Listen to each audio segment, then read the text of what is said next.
Do you know what a non-traditional career is? A non-traditional career is any one in which a single gender represents less than 25% of the total number of workers. There are non-traditional careers for both men and women. Here are some examples, though this is not an exhaustive list. Women are underrepresented in engineering, auto mechanics, electricians, computer scientists, law enforcement, heating, ventilation, and air conditioning, fire management, construction management, culinary arts, and welding.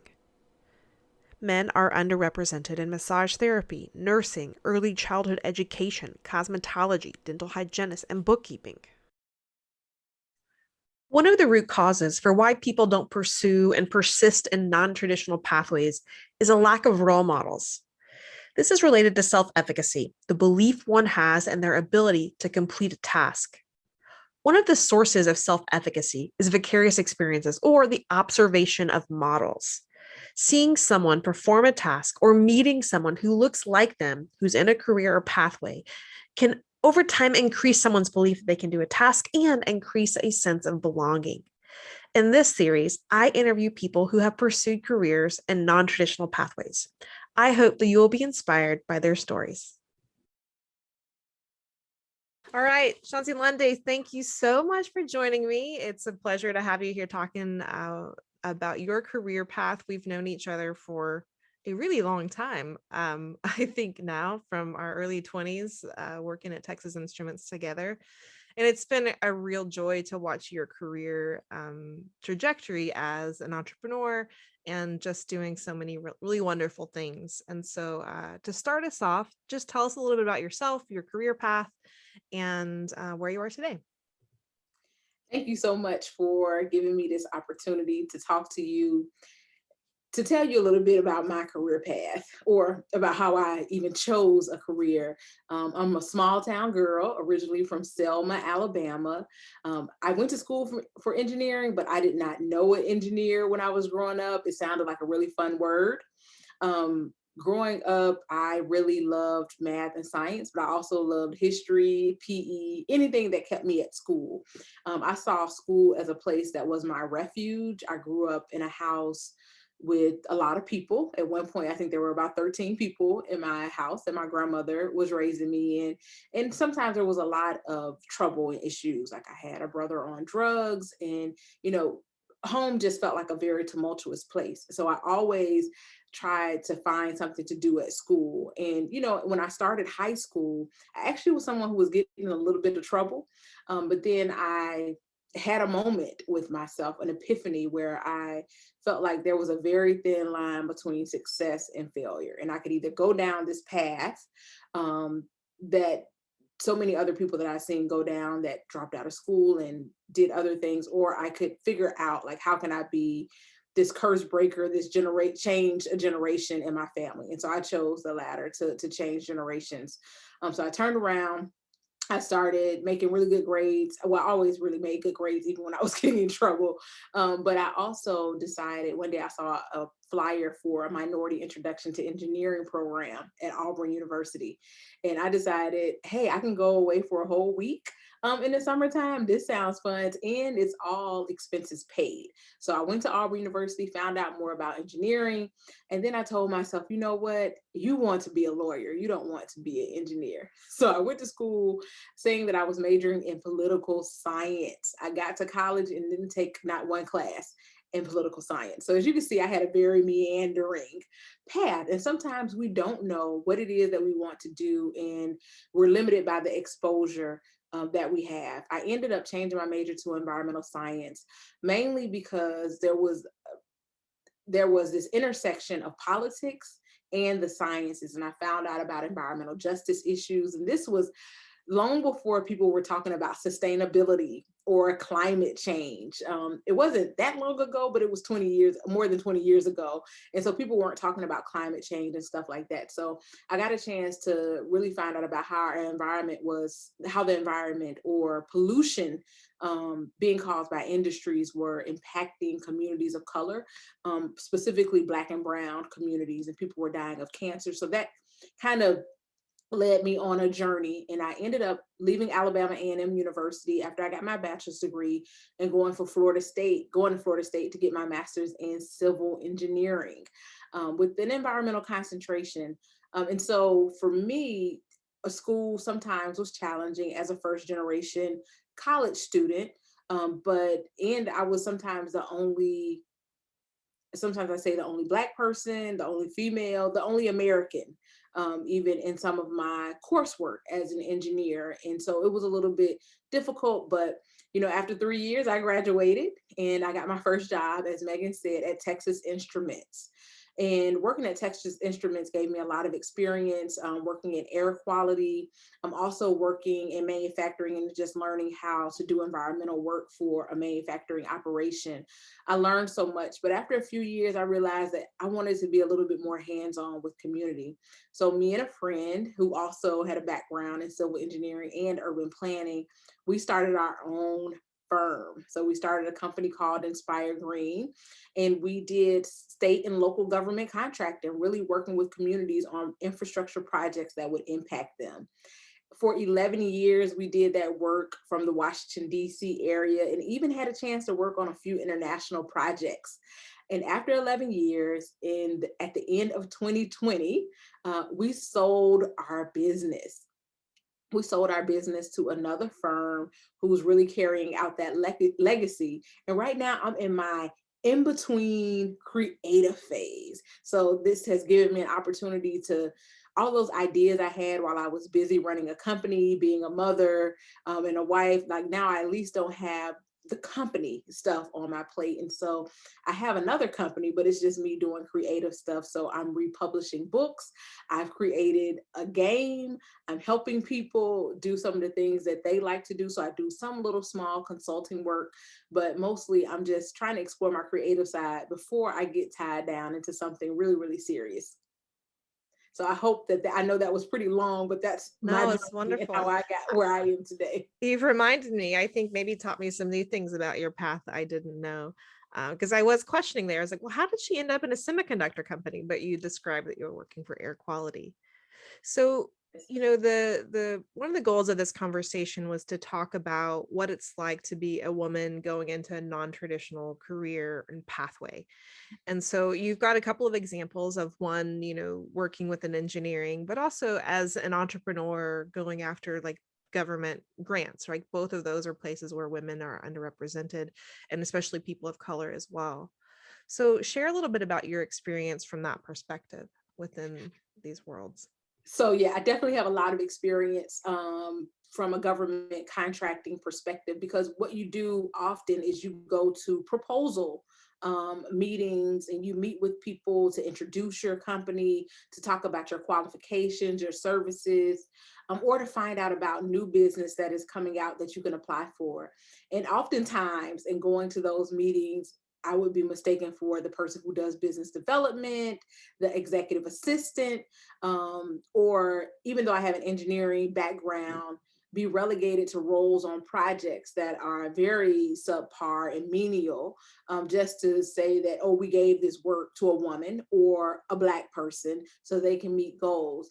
And so those are some of the challenges that I dealt with, being in the room sometimes with men who didn't value the opinions that we had or our experience, what we brought to the table, the deep knowledge that we had of the community and cultural understanding that we had of the communities that we served. And so it was always kind of fighting against this wall. And I think as a woman and as a person of color, as a Black woman, we know that we don't have the same amount of disposable income and net worth. So we were even impacted in having a small business with cash flow. Sometimes, larger companies wouldn't pay us on time, or it would be 6 months before we received payment, even 6 months after we did our work that we received payment, which is just really hard for someone who doesn't have any type of safety net or a really huge safety net to depend on. When people in your family are used to depending on you, it gets difficult when you don't have the resources. Or we had employees, and we always had to make sure our employees were paid before we were. And I think we were a pretty successful company, but those are some of the stressors that we dealt with. So you're already dealing with, trying to make sure that you're adding value to the project and people see you for the technical expertise that you bring, but then also kind of dealing with some of those nuances that other people don't necessarily understand because they're not entrepreneurs and they're not, experiencing some of the same challenges that you may have. Yeah, as a small business owner myself, dealing with much smaller contracts than you are, it's sometimes a challenge to be like I depend on you paying your bill on time, right? Yes, yes. People don't always have that perspective. So I'm curious to have your thoughts on role models and mentors. I think that well, we know for sure that role models are really important for helping women go into STEM pathways.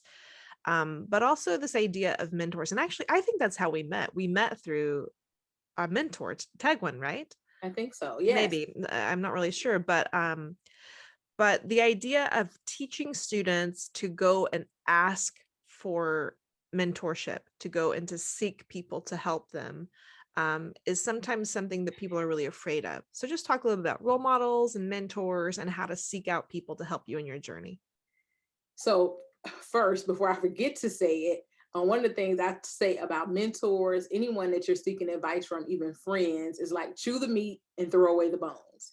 You know, everyone has something that they can offer, but sometimes when we're seeking advice, we can take people's advice to heart and may be discouraged by things that they tell us. And I'm always careful to say that because I can think of guidance counselors, I can think of people who meant well for me, but discouraged me from seeking out opportunity sometimes because they were limited by their own experience and view.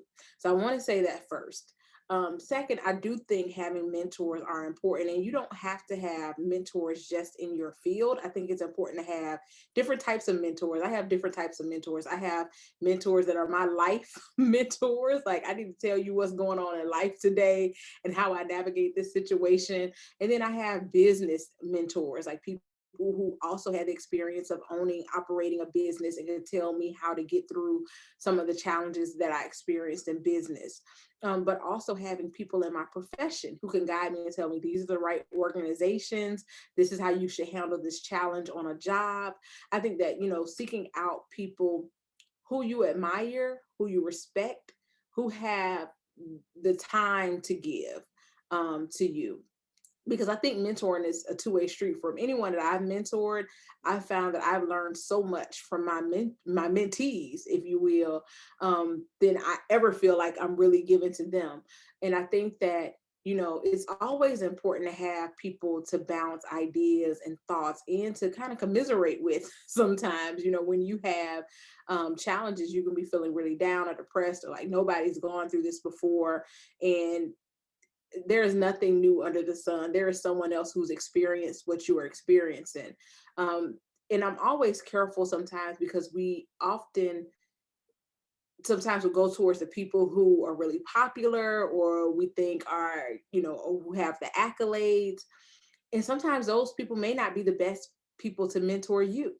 You have to find someone who fits your style, understands your personality, and who may even get some of the cultural nuances that you may have. I think that those things are important when you're seeking out a mentor. I always felt like that was some of the really great things that's one of the really great things about people who I've had in my life, is that I felt like I could talk to them on a personal level, but they would get me together too. So they had accountability. They weren't afraid to tell me no, or that I was in the wrong sometimes. I think that what I see often is that we don't tell people when they're wrong. We allow people to just kind of go off or make mistakes, and we're afraid to challenge them. And I think that having a mentor who actually challenges your thinking, your ways of belief, and can actually be critical is very important. Having a role model, whoever that person may be, kind of figuring out what you want to be,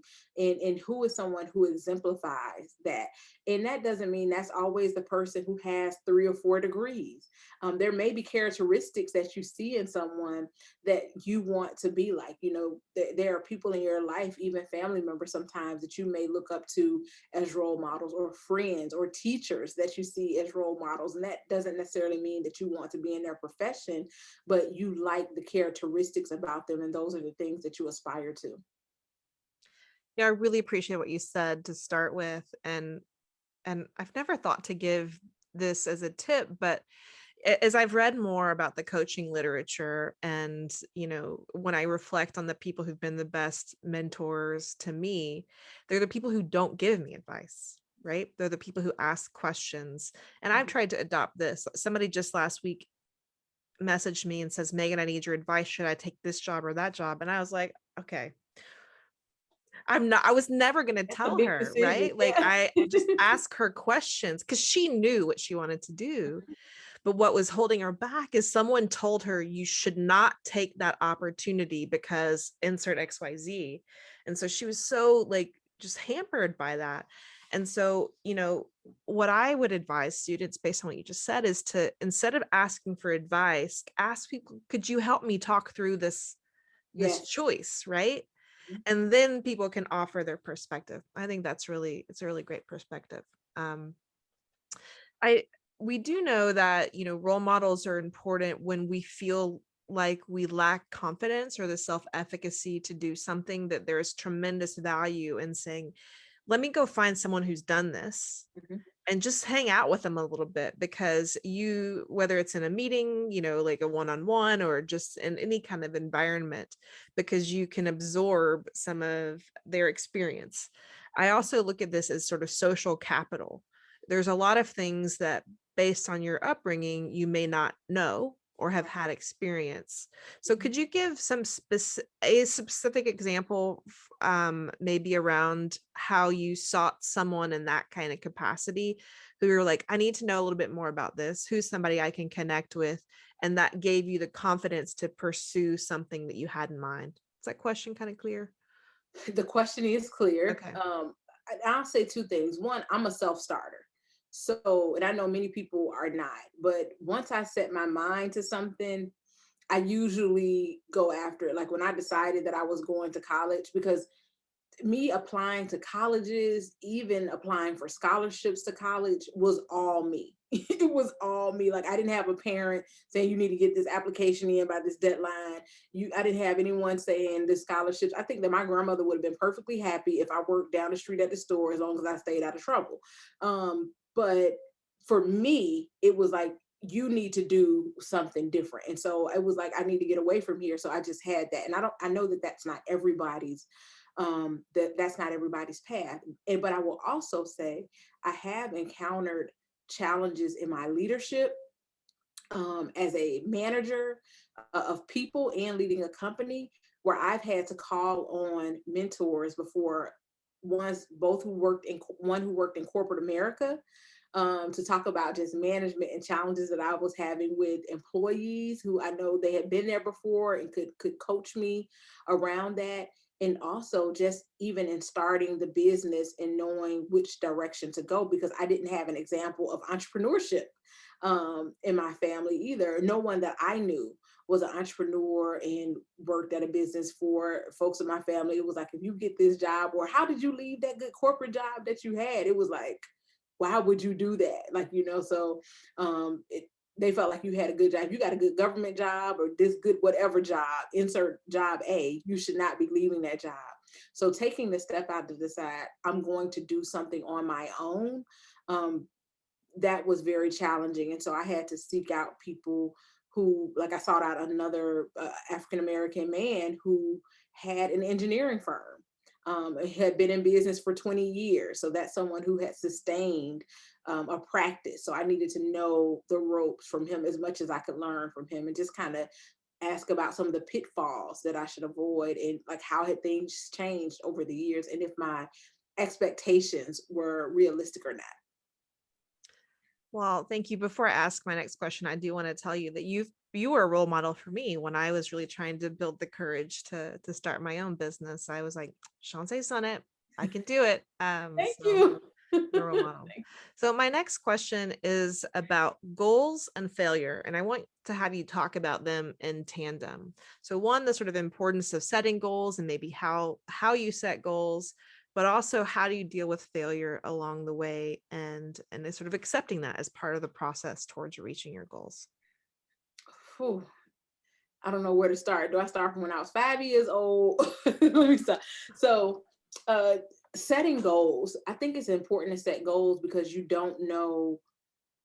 It's almost like you need something to attain. You know, you can be working and going, but if you don't set a goal, then what is it that you're working for? And even better than a goal is, what is your why? Like, why are you doing it?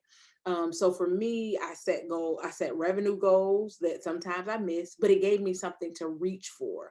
You may not always reach the goal, but if you're not reaching for something, it's like you're just randomly working, which I also do that too.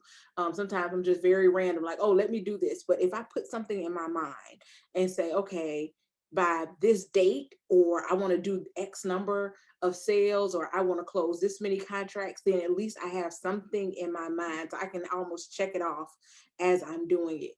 And I think it also helps you have a plan. You start to plan more when you set goals. Because if I set a goal, I remember I was training for a marathon many years ago, because knees don't do that anymore. When I was training for a marathon at one point, I had goals like, by this date I should be running 15 miles. By this date I should be at 18 miles, or whatever the case may be. But you can't just wake up tomorrow and say, I'm running 26 miles. But that's also an example of a failure, because I didn't run the marathon either. About a month out from the marathon, I was doing one of these exercise hip hop insanity or something, and messed up my knee. And the doctor was like, yeah, no marathon for you. Um, but I failed along the way sometimes in not hitting those goals that I've set for business. Um, I failed at goals like, I'm gonna lose 10 pounds by next month. And I'm laughing about it, but sometimes I felt really bad about it, because I'm like, how can I do all these other things, but I can't do this one thing, that I've set in my mind. And I think that for some of us, it's not just the setting a goal, it's what's the plan to achieve it, right? So if I set that goal, like I said, of the end goal is, I'm going to run this 26.2 miles for a marathon. What is my plan to get me running 26.2 miles? And I think that's often where we fail, is not having the plan. So sometimes it's not the attainment or the achievement of this thing, but not having the plan. For if you're in business, if you're going to school, uh, some of the goals that you might have may be related to, if you're a business, they're probably related to your revenue or your customers or products sold.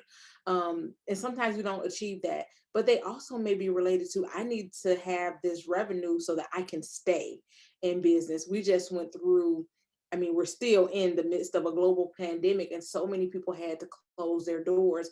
And I know people wanted to stay open, but at some point for folks, it was just not cost effective.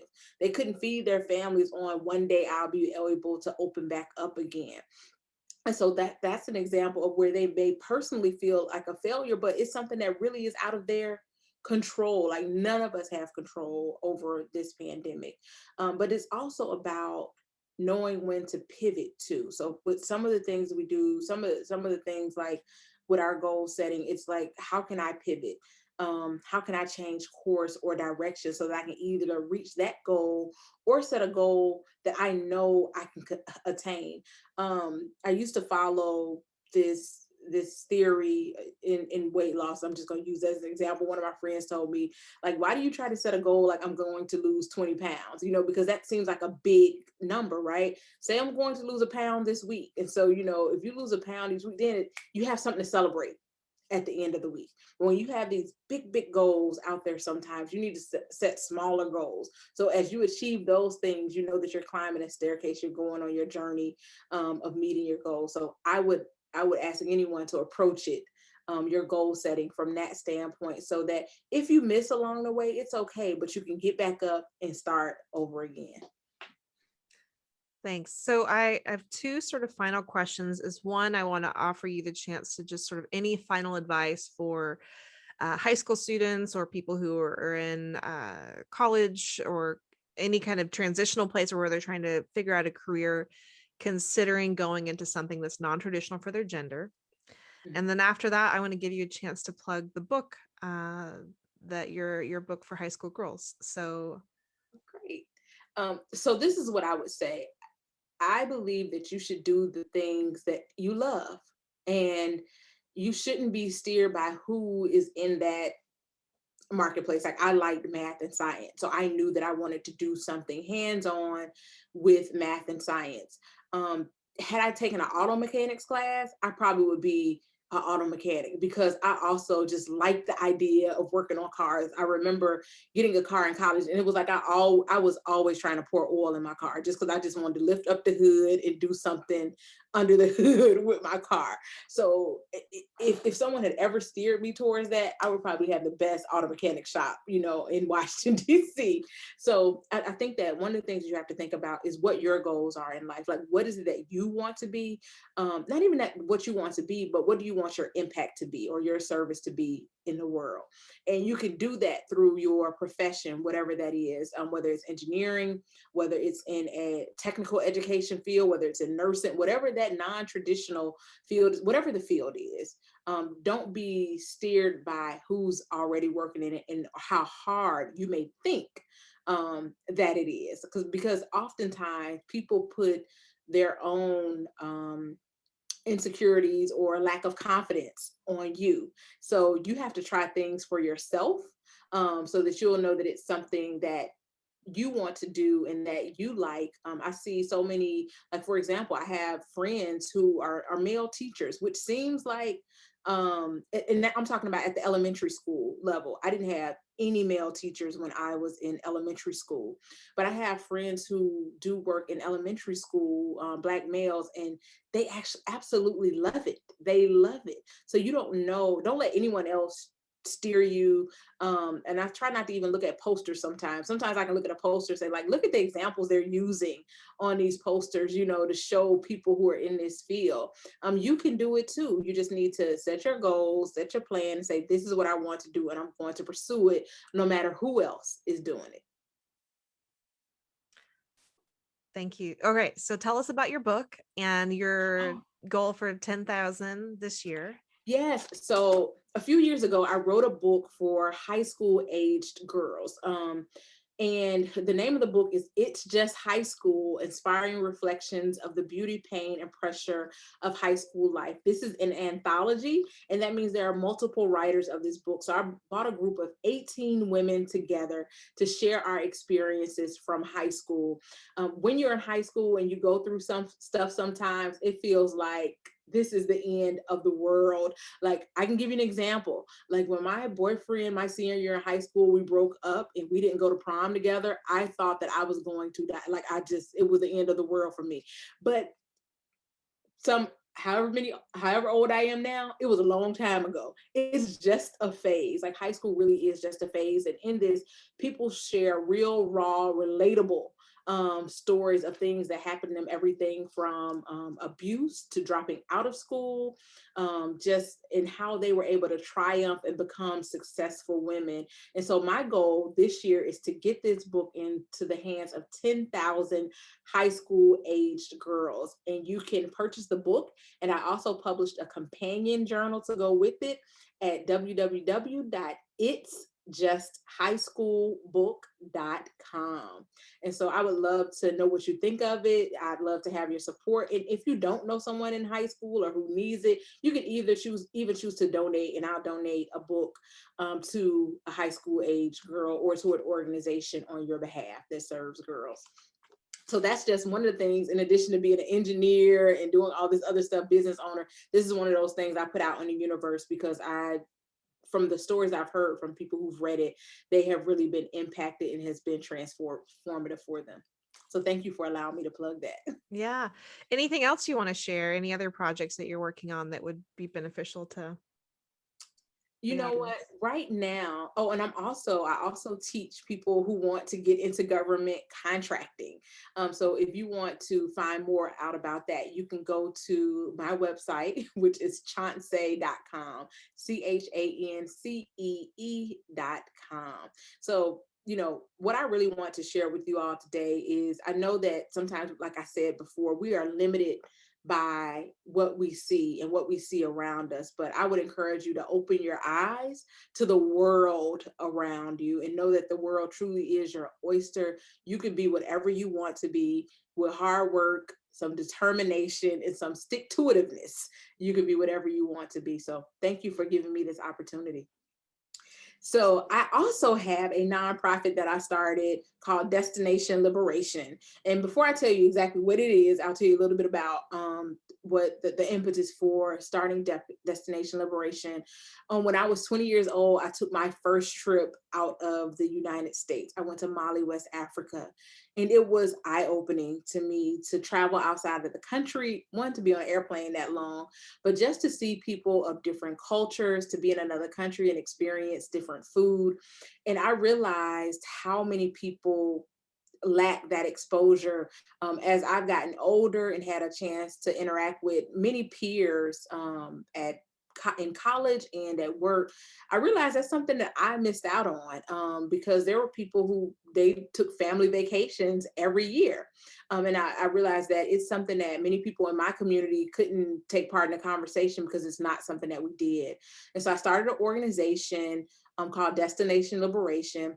And our primary focus is to educate, expose, and empower Black girls, primarily from Alabama's Black Belt, but we do take girls with us nationally, to places throughout the African diaspora. And why the African diaspora? Because our focus is letting kids who are from my background see that there are other girls who are just like them, who may be experiencing similar challenges or different challenges than them, but they also get a chance to network with them, build relationships with them, and understand the cultures of those countries. And hopefully they'll get the travel bug and be able to travel to more places around the world. So we took our first trip to Ghana, West Africa in 2019, at the end of 2019, and then COVID came and stopped us in 2020. So hopefully we'll be back up and running in 2021. But we're also going to offer more program like study abroad opportunities for girls who are part of the organization as well. You can find out or donate to Destination Liberation at www.destinationliberation.org.